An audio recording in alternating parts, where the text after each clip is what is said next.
I'm going to make a very short video, probably about 2 or 3 minutes. But I think the one thing I want to say is I don't think that anybody can give an explanation to anything. To everything in the world. Or give an explanation that satisfies everybody all the time, every way. So I learned sometimes it's best just to be yourself.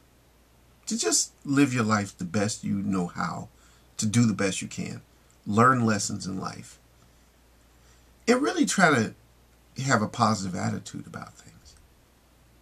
I'm a very strong advocate of the positive attitude. And I think I'm always going to be that. I'm going to do that until the day that I'm no longer here anymore. I'm going to always have a positive, upbeat, keep moving forward attitude.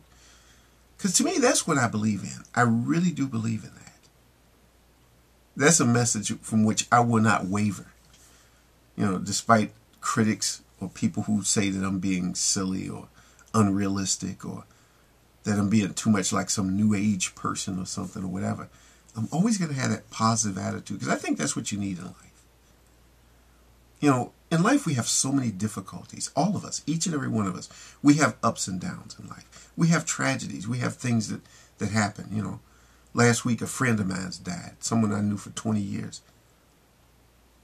And that was very sad for me. But, you get through that. You deal with it. You work with that.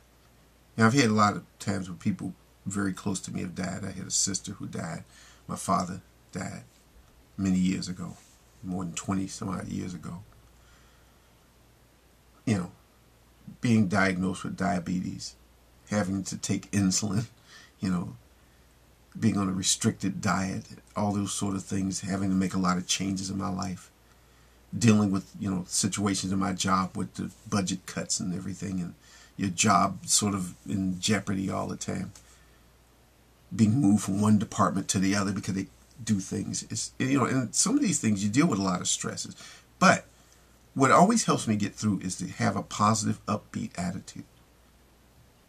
Not phony, not sugarcoating, not unrealistic positive. I think I've been around people who are very unrealistic positive.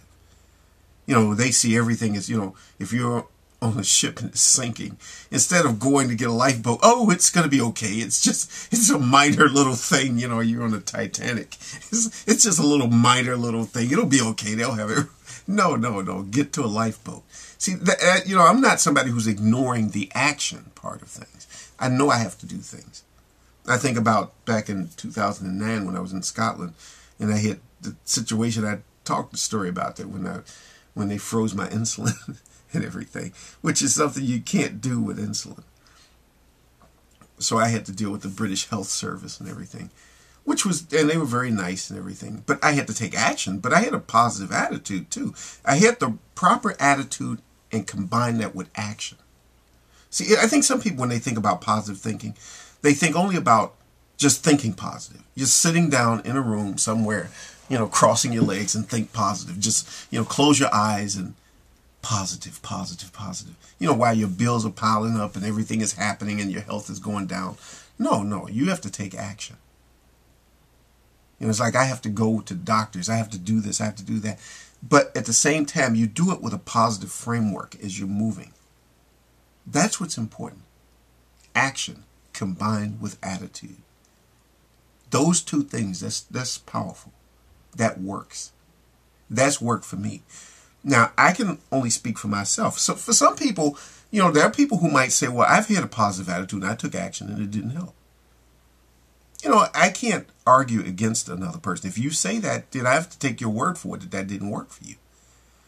And I'm not really like, somebody who has any authority to enforce this thought on anybody. I just throw it out there. And people can take it or leave it. And that's the truth of any advice or any way of looking at it. People are free. They're free to listen to what I say or to just, that's a bunch of bunk. You can have a freedom to make such a choice. But I just think it's important to have a positive outlook and to combine that with action. Trust your feelings, but think at the same time. You can do those things together. One thing is not mutually exclusive to the other. And I think one problem sometimes, I think, is that a lot of people engage in what I refer to as binary thinking. I'm not the only person to say that. That term exists out there. But it's like they can see things as either or. And they don't think that sometimes things are really a matter of things being combined together. A sort of synthesis of things. Of being rational, but also intuitive. Trusting your intuition and being rational. A sort of combining it. A sort of, as Abraham Maslow would say, the fusion of the dichotomies. You see, you can have this dichotomous thinking. Either you do it this way or you do it that way. But now, when you're at a higher level, the thing he said was that people who are the self-actualized people that he talked about were people who could do that, who could put together things that seem like they're complete opposites. So that's my message for today. That's what I have to say because I got to get ready to go to work now.